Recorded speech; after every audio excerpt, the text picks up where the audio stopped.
All right, so the biomechanics of shoulder health, and hopefully you're still seeing what I'm looking at here.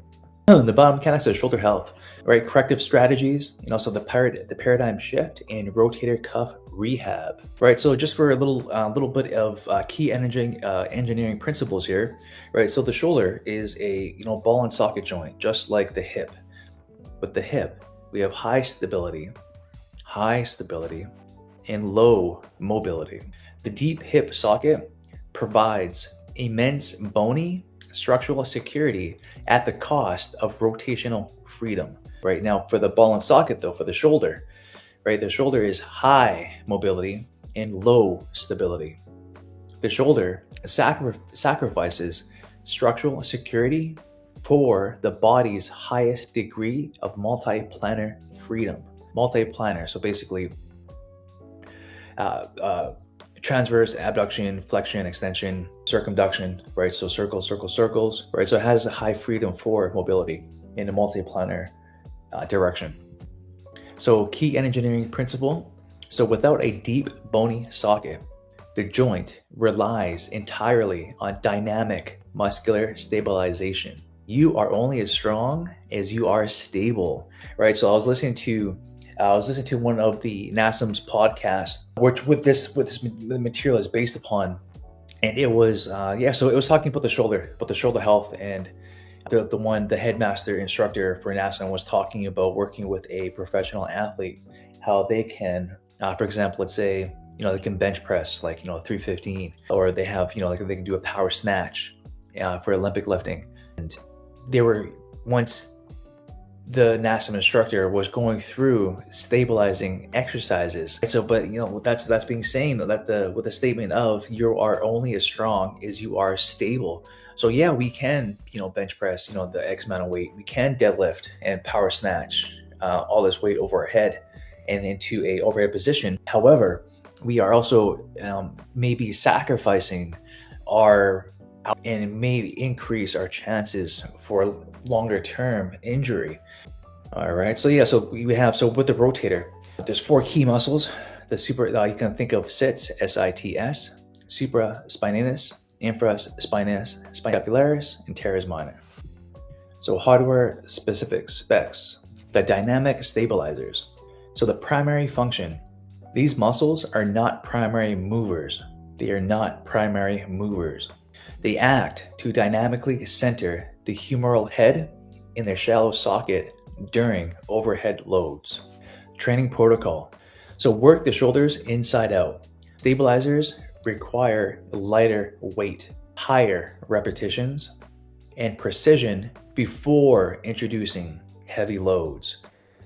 So humeral elevation, 120 degrees. So the golden ratio, so subscapular humeral rhythm requires a strict 2-to-1 ratio. For 180 degrees of elevation, the scapula must rotate 60 degrees.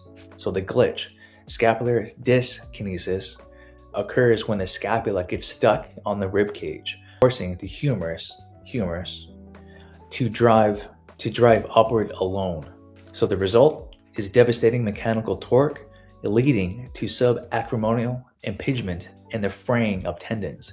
So again, we're trying to think of doing the overhead press, or doing these high, I don't want to say high risk movements, because if you maintain a proper form and technique, you'll be able to execute without the chance of injury. However, if we are stuck and we are not focusing on improving our stabilizing muscles, the SITS muscles or stabilizers, we will sacrifice and go into more of a danger zone of future injuries, right? So we don't want to have that devastating mechanical torque leading to subacromial impingement and the fraying of tendons. The pathology paradigm shift. So the paradigm shift is rethinking tears. The clinical reality: 48.4% of full thickness rotator cuff tears are completely asymptomatic in the general population. The mechanism: tears represent normal structural aging, not acute mechanical failure. Intervention: evidence proves progressive exercise is as effective as surgery for large, massive tears. So assessment diagnostic for the overhead squat. So the overhead squat, so arms fall forward and the shoulders are rounding, which we don't want. With the plumb line, with that overhead squat, we want our biceps and the bar or the dowel rod right above our head. And as we descend down, that midpoint of our body from our bicep, head, hip, and our ankle or midfoot should be a straight down pathway. So the overhead squat assessment. So the arms fail to stay in line with the torso during descent. Mechanical cause. A muscular tug of war. The anterior and internal rotators, the pecs and the lats, overpower the weakened posture chain. And of course, now we do have a assessment diagnostic test, the Davies test. So for this one here, we are going to go through, so basically going to be in a high plank position, and it's 15 seconds of alternating hand taps across a 36-inch gap. And you want to look for spinal rotation, head drop, or scapular winging. So scapular winging, medial borders detach from the thoracic wall during the movement. So the mechanical cause, a clinically weak serratus anterior. Serratus anterior is there, that the boxer's punch, so to speak, right here on the ribs. Okay, so the anterior is failing to lock the scapula flat during loaded protraction. So observed symptoms, so the arms are falling forward in rounded posture, right? So the overactive hardware is if I have my arms falling forward and my arms, if I have a rounded posture, so that means I have overactive pectoralis major and minor and my latissimus dorsi. So those are overactive. Now underactive, my weak points that I want to address is my mid and lower trapezius rhomboids. And of course, if I have a scapular winging, we have so basically going through scapular winging into the weakened part is the serratus anterior. So we have 4 steps here.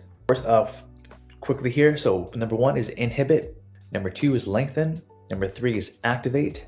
And number 4 is integrate. The corrective blueprint. So operating principle, you cannot strengthen a misaligned joint. You cannot strengthen a misaligned joint. The sequence of operations is non-negotiable. So you want to calm down, overactive, calm down, overactive. So perhaps going for that chest stretch, wall stretch. You can put a lacrosse ball or a tennis ball against the wall and kind of self-myofascial release. Of course, you want to restore optimal structural length. And then you want to wake up the dormant stabilizers. Okay, so again, number 1, calm down the overactive restrictive tissues through foam rolling, through the tennis ball against the pec or even the lat, and then restore optimal structural integrity or the length. So you want to lengthen the muscle by doing that door frame stretch, and then wake up the stabilizers by doing the push-ups, by holding that high plank, and of course teach the body to fire as a cohesive unit. So when we're injured, we don't want to sacrifice form and technique. We don't want to work around the injury. We want to approach this injury head on and making sure that we are doing corrective exercises. We are being mindful of how our posture is throughout the day. And of course, doing the exercises that your physio, your personal trainer, your school community, day one den coaches recommend for you guys and gals. And again, we just went through this. Phase 1, inhibit. So foam roll, overactive tissue, thoracic spine mobility. Phase 2, lengthen, serratus anterior punch for the push-up plus. Of course, we can do onto the incline bench for the Y raises, scapular elevation and retraction. We have optimal positioning, scaptions. So thumbs up, like not thumbs down like Rocky in our lovely movie there, but thumbs up. You can use the bands, light dumbbells, okay, go for scaptions. You want to retract the scapula at the back and go for your Y raise. And then range of motion constraints. So limit internal and external rotation to 45 degrees. So limit to 45 degrees only. Optimal positioning. Like I said, thumbs up, scaptions.